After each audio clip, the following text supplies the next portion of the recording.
আজ আমাকে কথা বলতেই হবে ইনশাআল্লাহ, কারণ আগামীতে আবার আপনাদের সাথে দেখা হবে কিনা আমি জানি না। কথা বলতেই হবে। বসেন, কেউ দাঁড়িয়ে থাকবেন না।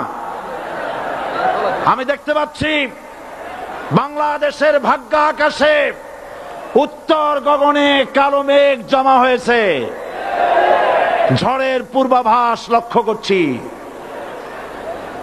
যদি মোকাবেলা করতে না পারেন সক্ষম ভাবে, এমন অন্ধকার গাঢ় কালো অমাবস্যার রাত আসতে পারে যার সুবে সাদেক হওয়া অসম্ভব। সুতরাং আপনারা কি কাপুরুষের মতো কাফের মুশরিকদের গোলামি করে মরতে চান? বিড়ালের মতো 500 বছর বেঁচে থাকার কোনো লাভ নাই।